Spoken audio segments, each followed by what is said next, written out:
Hello மக்களே, welcome to JP Saurashtra சமையல். இன்றைக்கி நம்ம ஜேபி சௌராஷ்டிரா சமையலில் என்ன பார்க்க போகிறோம் அப்படின்னா, தக்காளி சார் அப்படின்னு ஒன்று செய்வாங்க சௌராஷ்டிராவில்.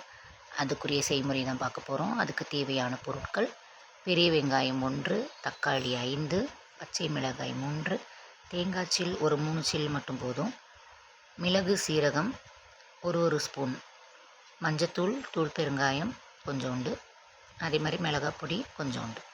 அதுக்கப்புறம் மெயினாக இதுதான் வேணும், அரிசி கழுவிய தண்ணி. அது ஒரு 500 ml எடுத்துக்கோங்க. ஃபஸ்ட்டு அரிசியை நல்ல தண்ணியில் ஒரு டம்ளர் நிறையா கொஞ்சம் கெட்டியாகவே நல்லா கழுவி அந்த தண்ணியை வேறு பாத்திரத்தில் எடுத்துக்கோங்க. இப்படியே 3-4 தடவை கழுவுனீங்க அப்படின்னா ஒரு 500 ml உங்களுக்கு அரிசி கழுவுன தண்ணி கிடச்சிரும். இந்த அரிசி கழுவுன தண்ணியில் தான் நிறைய சத்துக்கள் இருக்குது. அது ரொம்ப உடம்புக்கு குளிர்ச்சின்னு கூட சொல்லுவாங்க. அதனால் இதை செய்வாங்க, நல்லாயிருக்கும். ஃபஸ்ட்டு அரிசி கழுவுன தண்ணியை எடுத்து வச்சுக்கோங்க, 500 ml.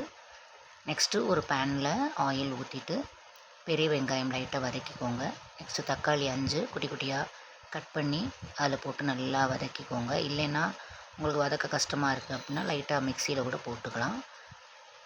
நெக்ஸ்ட்டு பச்சை மிளகா 3 ஸ்லைஸ் பண்ணிவிட்டு அதை அப்படியே லைட்டாக வதக்கிக்கோங்க. தேங்காய் சில், மிளகு, ஜீரகம் 3யுமே மிக்சியில் போட்டு லேசாக தண்ணி ஊற்றி நல்லா அரைச்சி நல்லா நைஸாகவே அரைச்சிருங்க. அந்த வெங்காயம் தக்காளி வதக்கிக்கிட்டே இருக்கீங்களா, வெங்காயம் தக்காளி பச்சை மிளகா அது வதக்கிக்கிட்டே இருக்கும்போது கொஞ்சம் நல்லா மேஷ் ஆனவுடனே, அதாவது தக்காளி மிக்சியில் போட்டால் அது டக்குன்னு மேஷ் ஆயிரும்.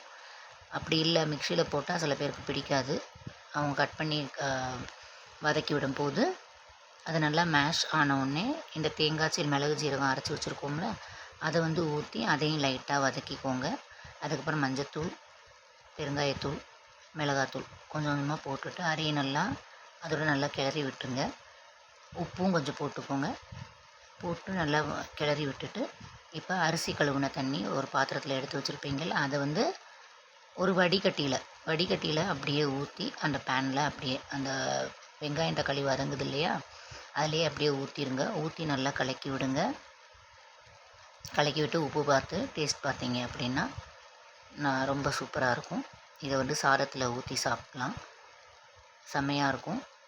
இதோட ஏதாவது ஒரு கிரேவி மாதிரி இல்லை கூட்டு மாதிரி வச்சு சாப்பிட்டா ரொம்ப நல்லாயிருக்கும். இது நான் சொன்ன மாதிரி உங்களுக்கு உடம்புக்கு ரொம்ப குளிர்ச்சியானது.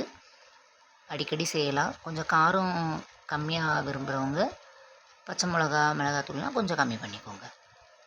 அவ்வளோதான் மக்களே. இந்த தக்காளி சார் செஞ்சு பார்த்துட்டு எப்படி இருக்குன்னு கமெண்ட்டில் சொல்லுங்கள். லைக் பண்ணுங்கள், ஷேர் பண்ணுங்கள், கமெண்ட் பண்ணுங்கள். அதுக்கு முன்னாடி என்னோடய சேனலை சப்ஸ்கிரைப் பண்ணாதவங்க சப்ஸ்கிரைப் பண்ணுங்கள். தேங்க்ஸ் ஃபார் வாட்சிங். தேங்க்யூ.